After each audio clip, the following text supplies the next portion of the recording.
Popularity, at the end of the day, is all numbers.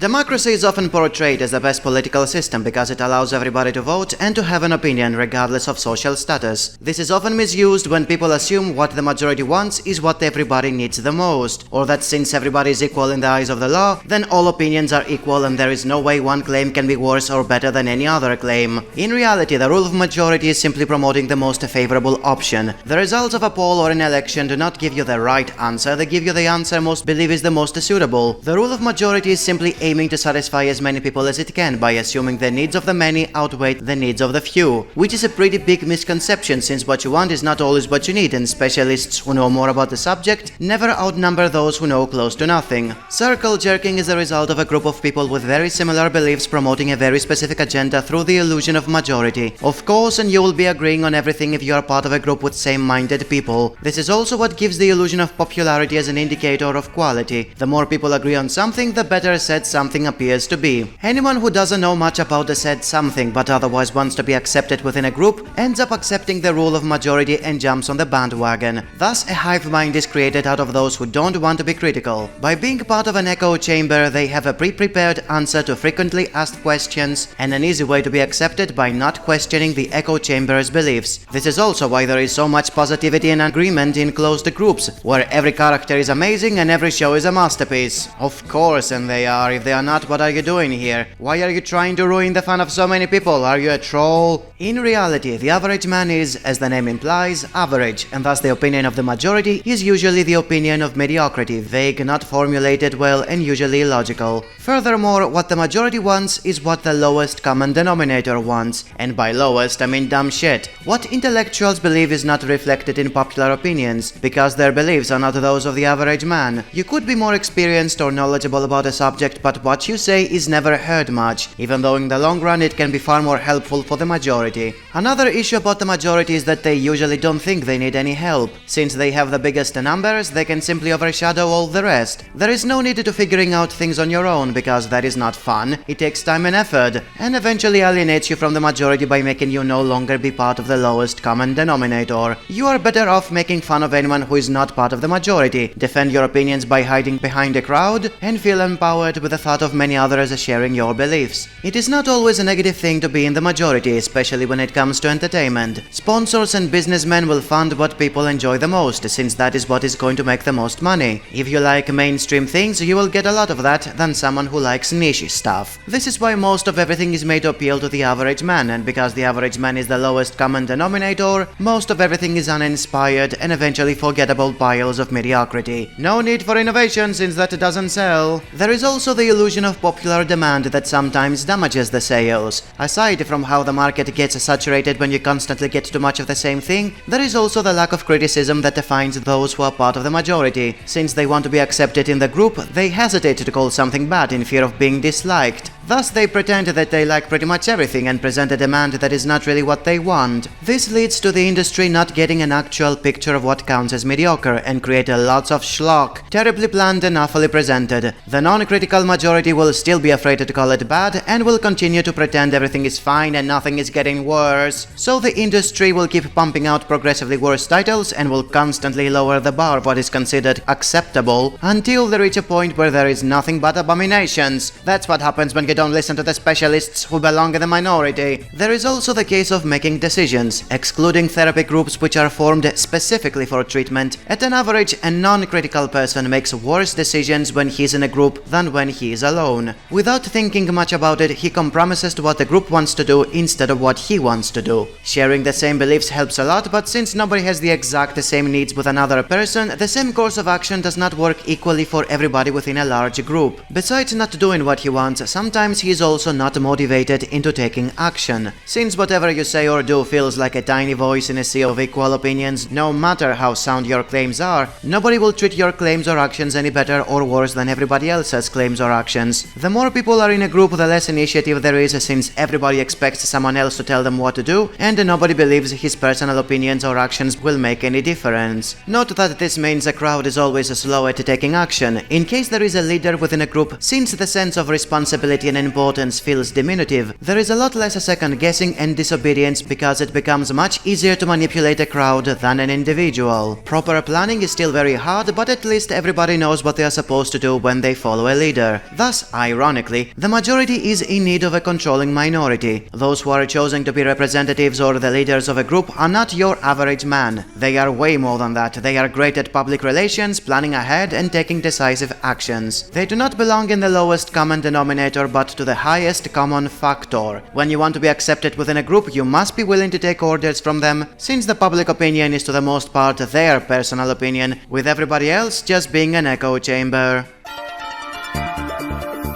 As much as we want to believe that reward or punishment for the actions of an individual is limited to said individual, in reality the actions of a single person are enough to brand every social group he's part of, including his family, his business, his political party, or even his hobby. In the case of the anime community, every time somebody does something very stupid and gets very notorious about it, that becomes enough to stigmatize everyone else who is part of the community. The bad image anime and its fans have right now is the result of generalizing the mentality of a few idiots, to the point said mentality is used to describe the average anime fan. This happens because people who are not fans of something don't bother to look into stuff they don't care about, and form their opinions based on the vocal minority instead of the silent majority. The louder and more violent some people are, the more they stand out in a huge crowd of people who are calm and polite. And these people are what will attract the attention of outsiders and form the image of everyone else in the crowd. There are many reasons why this generalized image almost always comes out negative, but the main ones are the following. Outsiders tend to focus only on the negative aspects of something they are not part of, as means to excuse why they are not part of it. The most loud and violent are almost always also the dumbest. Since they are unable to do something using brains and dialogue, they resort to yelling, cursing, and breaking stuff. If they happen to be seeking attention, they will deliberately try to be as extreme as they can, thus multiplying the impressions of what they show to outsiders. What that basically means is that the stereotypical weeaboo or otaku is formed by a few yelling fools who are trying to look as much ridiculous as they can. The same logic applies to pretty much everything else, from games to religions to racial stereotypes. Many in the silent majority either don't care to correct said image, or from a point on they embrace it as if it's the normal thing to do. As a result, they add fuel to the fire. Even when some try to inform the population and educate the community as means to help them realize and correct the problem, they fall prey to the inverted attention syndrome. Basically, the ones that need to be informed the most will refuse to do so because they are outsiders and don't care. Those who are inside the community and need to be educated the most will also refuse because they are the lowest common denominator, avoiding walls of text because they can't be processed with a one-liner. Those who can read walls of text will also most likely ignore the content because they enjoy the attention they get out of acting like weeboos. As for those who are fans, don't enjoy acting like weeboos, and are willing to think about it, they probably already know about this issue and thus won't find anything they didn't already know. Thus we have a problem that is perpetuating itself. There are of course exceptions to the above cases, but they are not enough to make a big difference. And I'm not saying it is impossible to improve the image of the anime fans either. In fact, chances are that each one of the aforementioned categories of people is content with how things are as they are. It's just that there is a huge problem in communication amongst the people of each category because they have a completely different perspective. Having variety in perspectives is a good thing, but not when the minority of the worst is the only one which gets to speak for the rest of the community. The controversies between audience and critics keep getting bigger in number and volume. The recent one is the Joker movie that just came out, but there is bound to be one every week or so. I find that to be very disheartening because I consider myself to be a critic, and seeing the majority of people paying less and less attention to my kind with each passing year can be very depressing. So let me clarify a few things regarding that, because most of you out there don't really understand the true purpose of a critic. First and foremost, critics are not supposed to think like your average consumer. They are supposed to have watched several times more movies and series, and they are supposed to have analyzed and written several times more stuff about the media they consume than your typical reader or watcher. They approach something differently, and they usually nitpick it instead of generalizing what something is about or looking at it superficially. It's not just about enjoyment, it's also about the quality of the script and how well something is implemented. So by default, critics and consumers don't think alike, and it's very easy to disagree because of it. A critic can say the plot is garbage, and a consumer can say he had fun. They can both be right, and at the same time seem like they disagree because they are focusing on different aspects. Thanks to the internet, everyone can be a vlogger and share around his opinions, as unfounded as they may be, and regardless of having no real experience in critiquing something. The result is many vloggers thinking that they are as creditable as critics, because unlike the time before the internet when you could only listen to a critic's opinion in mass media, now everyone can be heard. Critics used to be no more than the vocal minority. But since that is no longer the case because any random noob can take a camera and upload whatever is on his mind, he now has the same power as the critics. If not more, because there are far fewer critics than there are non-critics. Right here alone, you get something that is considered anti-democratic for some. Why would anyone listen to the minority and not to the majority? Isn't that the point of democracy? It doesn't matter if an expert knows what he's doing. If 10 idiots like someone else more, then who cares what he thinks? Why should we listen to 20 people saying Black Clover is bad when there are a million people who are saying it's the king of shonen? And even if you're a consumer who is not part of what a majority believes about a title, there is still no problem.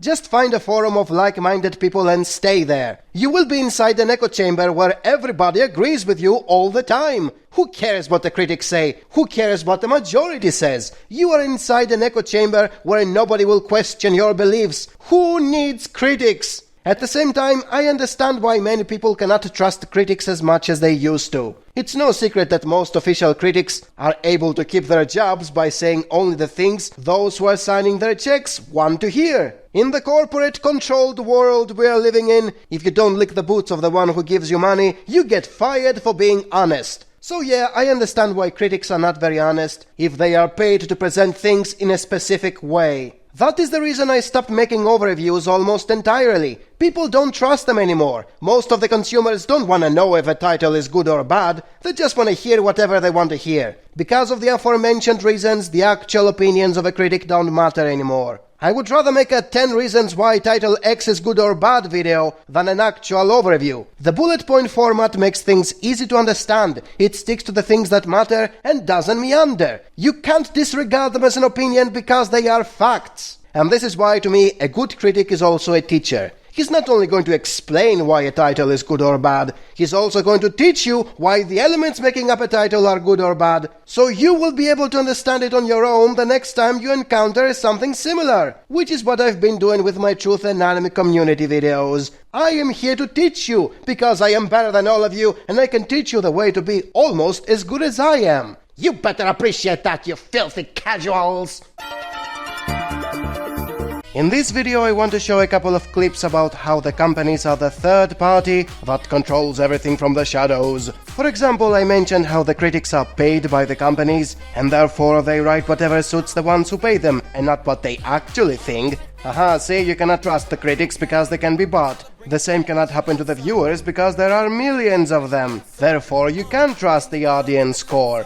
Or you can't when trickery is at play. You can't trust the critic score, or if the critics don't like it, but the audience likes it, then, you know, it's got to be legit, right? Because we saw what happened with Joker. Alita was another one where the critics were kind of tanking it, the audience liked it.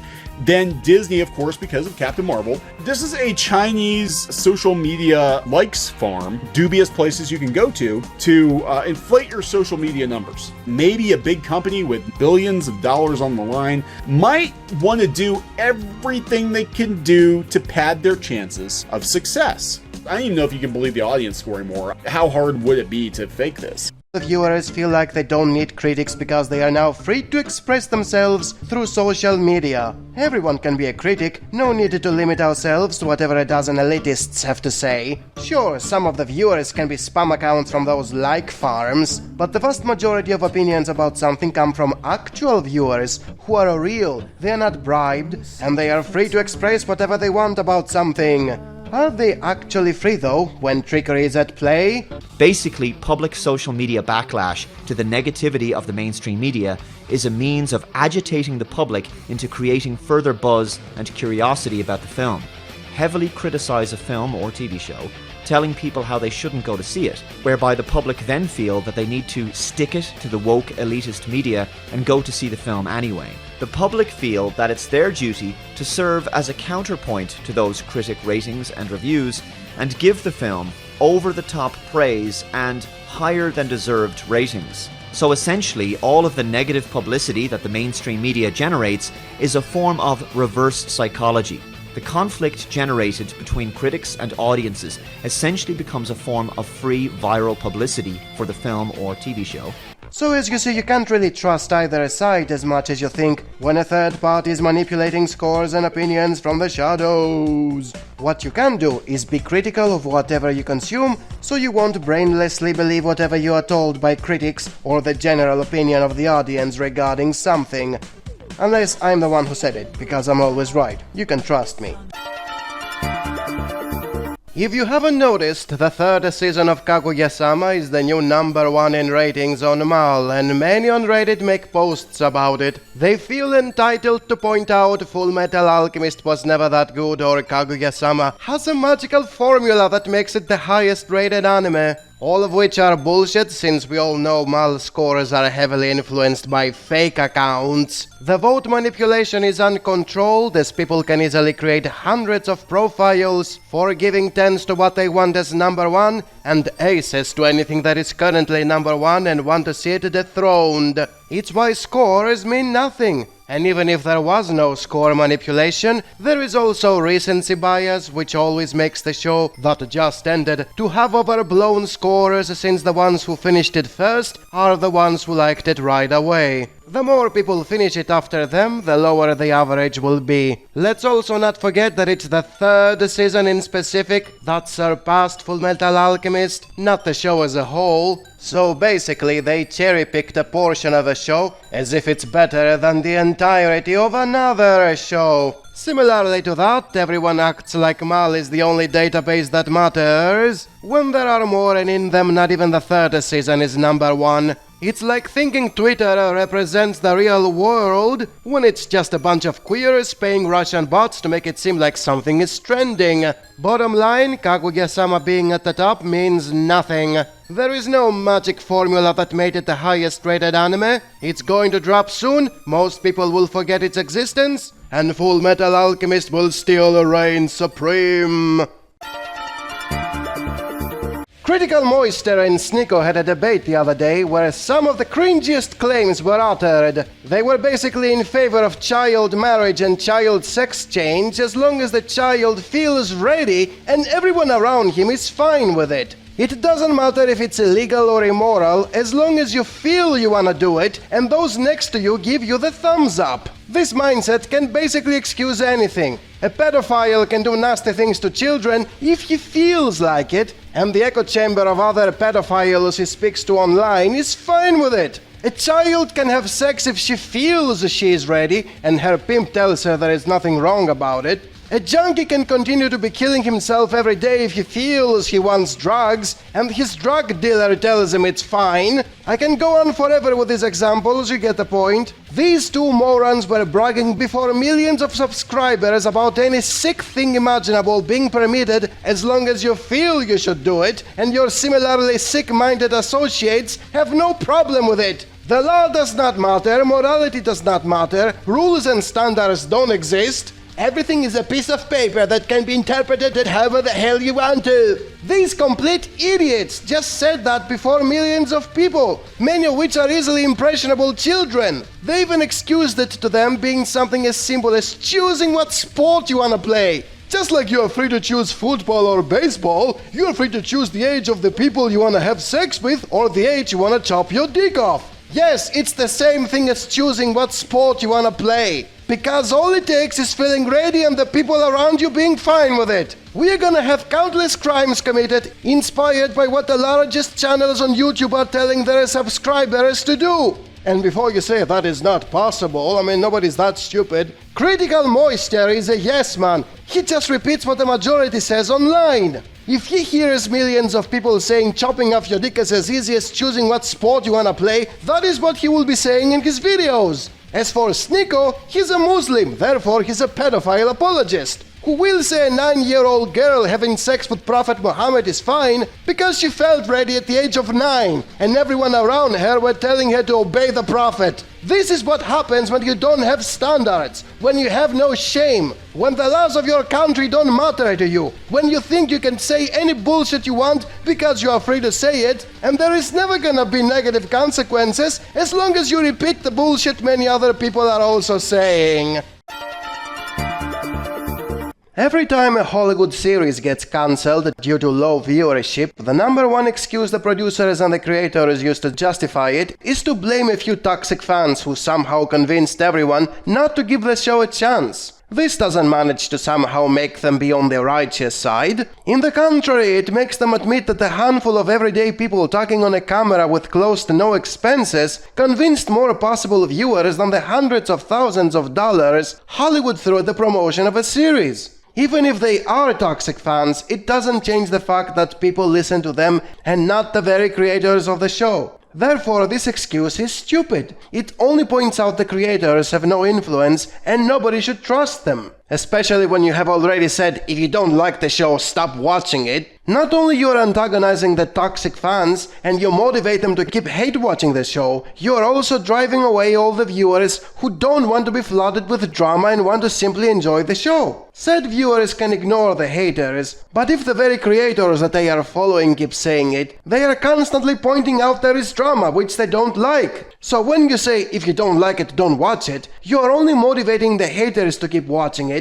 and you demotivate many fans from watching it. Also, let's not forget that fans are separated into hardcores and tourists. Hardcores will keep on watching a show regardless of how bad it becomes, and they are the ones who become toxic. The tourists, on the other hand, are flimsy. They are not gonna think much about the show, they are not gonna spend all their time posting about it, and they are certainly not gonna insist much when defending it. They just wanna have fun, and the moment they see toxicity from haters and the very creators saying stupid shit, they are gonna leave because it's not fun anymore. When you have a niche series, the hardcores are gonna be more than the tourists. Driving the average viewers away won't make much difference, but when you wanna have a super popular show that is supposed to be watched by millions of normies, driving the tourists away kills the ratings and cancels the series. This is why the hardcores always end up having so much power. They will always be the core audience and usually the ones who spend the most on the series. You should never antagonize them because they will never leave.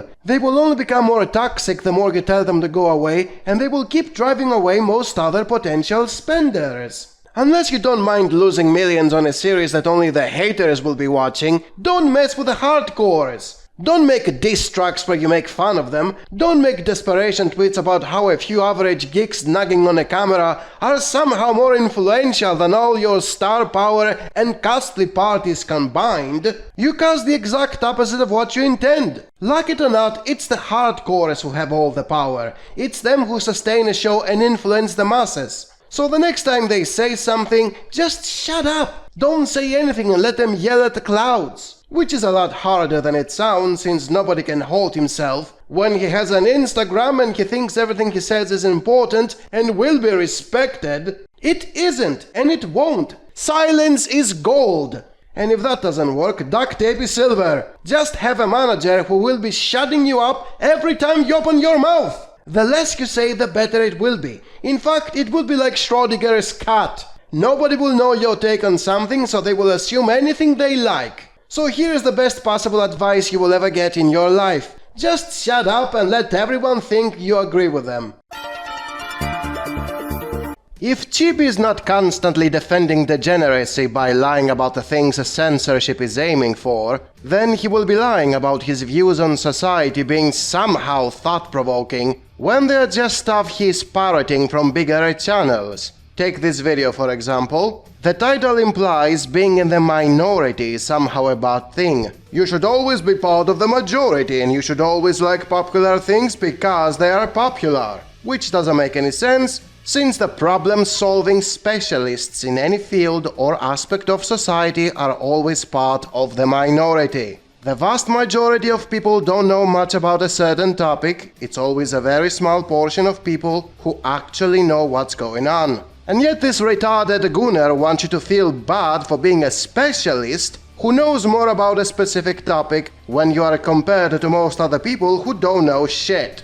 This is obviously not how he frames it. He will say it should be the average watchers who vote for Anime of the Year. Critics shouldn't have the majority of the last say regarding who wins at what in the Crunchyroll Awards. It should be the fans who decide who wins in the Crunchyroll Awards. You understand how this doesn't make any sense, right? Crunchyroll is a streaming platform run by a corporate board of executives who care about money, not about what the fans want. They look at the data, they see what can sell the most merchandise, and they choose that. From their perspective, that is what the fans want the most. The series that will sell the most merchandise. And like it or not, it's not gonna be Free Eren, it will be something like Solo Leveling. And this brings us to the biggest hypocrisy of them all when it comes to degenerate gunners like Chibi. They complain about Solo Leveling not being that good of a show compared to Free Eren, while at the same time loving the hell out of isekai about slavery and pedophilia. If people like Chibi had the final say,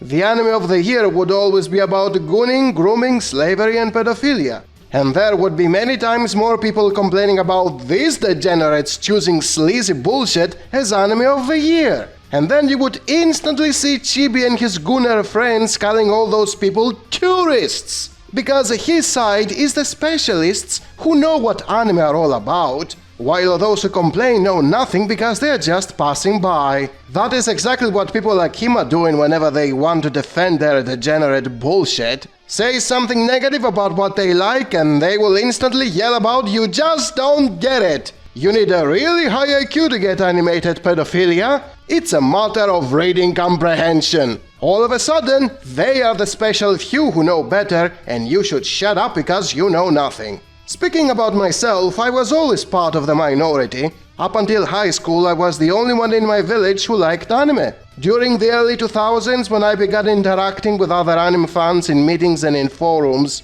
I was the only one who was watching more than 3 shows at the same time. I was always that guy who had watched the most, always that guy who was seeing the bigger picture, always that guy who was telling the truth and not giving a shit about profits. I used to have a $400 Patreon which halved in just 1 month when I said I didn't like JoJo after the 3rd season. I was losing hundreds of subs every time I was saying stuff like Chibi exploiting his dead brother for clout, nobody really giving a shit about Miura dying since they only care about Berserk, which by the way became shit long before he died, and how Islam is full of shit. I was always that guy who wasn't following what was trending and wasn't apologizing for telling the truth. I was the only guy who was saying Akudama Drive was Anime of the Year back in 2020, when everybody else, including Chibi, were a dick-riding Tower of God as some sort of a beginning of a new era. I was always in the minority and I was always claiming that I know better,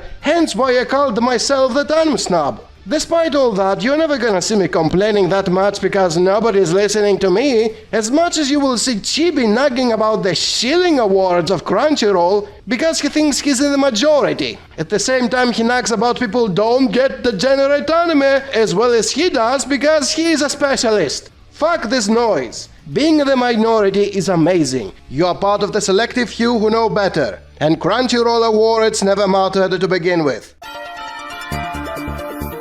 In case it wasn't obvious, the reason I am using harsh language in my videos is for baiting fanboys to say something stupid and for exposing them further. It worked, since this idiot here says the consensus for ReZero can't be what I am showing because there are a lot of people who like the show. And now comes further exposing and we begin with a bait for the follow-up video. What a moron! Anyone who believes this is also a moron! What the hell does the consensus have to do with how popular a show is or how many people like it? So far I have shown you 20 reviews, which is nothing compared to the number of people watching ReZero. But nothing is gonna change if I show you more. The consensus is essentially 5 to 10 things everyone is repeating. It's not gonna change if I show you more, and it's definitely not gonna be negated by the number of people following a show. What kind of a moron would use the faceless popularity, which is essentially the silent majority, to silence whatever anyone who speaks up, that is the vocal minority, has to say about something? There aren't that many things one can say about a show. No matter how many speak up, it's always gonna be 5 to 10 things. And that is the consensus. If you can't accept what everybody says and you wanna hide in the faceless crowd of the silent majority where everyone likes or dislikes something without having to say it, doesn't change a thing, and you can't ignore it, you moron. ReZero is a lolly harem for degenerates. It is nothing but boring dialogues, edgy suffering, and characters you don't give a shit about. Everyone you ask will say one of these things, or he's gonna lie about it by calling Subaru an average human when he's not. He's a NEET, that's a subhuman, who doesn't have any powers. When he does, he goes back in time and can retry as many times as he likes, and doesn't get what he wants easily. When he does, on his very first try as far as anyone around him can see. This is all the hundreds of thousands of people are gonna say if you ask them. If you don't like it, that is your problem, you moron! Popularity at the end of the day is all numbers.